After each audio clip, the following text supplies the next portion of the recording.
कल्याण पश्चिमेतील दुर्गाडी गणेश घाट येथे कल्याण डोंबिवली महानगरपालिका परिक्षेत्रातील तसेच उल्हासनगर येथील मोठ्या श्री गणेश मूर्ती प्रामुख्याने विसर्जनासाठी येत असतात। कल्याणमधील हे सर्वात मोठं नैसर्गिक विसर्जन स्थळ असल्यामुळे तेथे करण्यात आलेल्या तयारीची आज महापालिका आयुक्त डॉक्टर इंदुराणी जाखड यांनी पाहणी केली। या ठिकाणी असलेल्या दुर्गामाता चौकातून दुर्गाडी गणेश घाटाकडे जाण्यासाठी यापूर्वी 2 रस्ते होते। यातील एक रस्ता जाण्यासाठी व दुसरा रस्ता बाहेर येण्यासाठी वापरला जात होता, परंतु यातील एक मार्ग चालू वर्षी या ठिकाणी स्मार्ट सिटी प्रकल्पाअंतर्गत तयार करण्यात येत असलेल्या नेवल म्युझियममुळे कायमस्वरूपी बंद झाला होता। त्यामुळे विसर्जनासाठी येणाऱ्या वाहनांना पर्यायी मार्गाची मागणी पोलीस विभाग तसेच सार्वजनिक गणेशोत्सव मंडळांकडून मोठ्या प्रमाणात करण्यात येत होती। याकरिता सदर ठिकाणी रिंग रोडवर असलेल्या CNG पेट्रोल पंपापासून दुर्गाडी गणेश घाटापर्यंत पर्यायी रस्ता तयार करण्याचा निर्णय महापालिकेमार्फत घेण्यात आला आहे। या ठिकाणी एकूण 115 मीटर लांब व 15 मीटर रुंद रस्ता पेवर ब्लॉक लावून पूर्ण करण्यात येत आहे।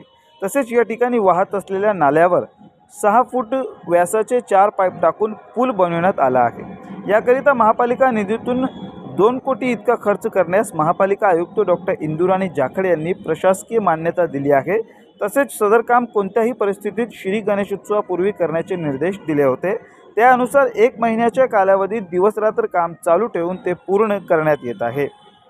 या पाहणी दौऱ्यावेळी शहर अभियंता अनिता परदेशी, कार्यकारी अभियंता जगदीश कोरे, विभाग प्रमुख माहिती व जनसंपर्क संजय जाधव उपस्थित होते।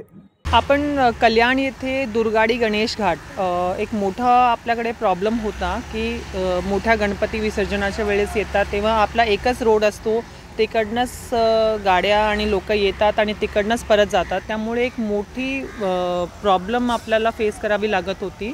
आपला जानेवारी-फेब्रुवारीमध्ये जेव्हा गणेशोत्सवाची आम्ही पूर्वतयारीची एक बैठक घेतली होती तेव्हा हा विषय डिस्कस झाला, त्याच्यानंतर त्याला मान्यता देण्यात आली। थोडासा आपल्या 3 महिन्याची आचारसंहितेमुळे त्याचं वर्क ऑर्डर व्हायला वेळ लागला, पण आज आपण 2 कोटीचा निधी देऊन हे संपूर्ण रस्ता कॉन्क्रिटीकरण केलेला आहे आणि हा रस्ता या वर्षापासनं आपले जे मंडळचे लोक आहेत त्यांना खूप एक सोयीस्कर मदतच्या स्वरूपात भेटणार आहे आणि आपला गणेशोत्सव साजरा करताना सर्व लोकांना एक चांगली सुविधा या माध्यमातून महानगरपालिकेमार्फत उपलब्ध केली जाणार आहे। यामुळे जे वाहतूक आहे ते एकीकडनं येणार आणि दुसरीकडनं निघणार। त्यामुळे मधला जो एक नेहमीचा वादाचा विषय होता की एक गणपती आला म्हणून ते परत जाताना दुसऱ्यांना येता येत नाही आहे, गाडी लांबवते, जॅम्स आउट ऑफ इथे एक निर्माण होतो, ती प्रॉब्लेम होणार नाही।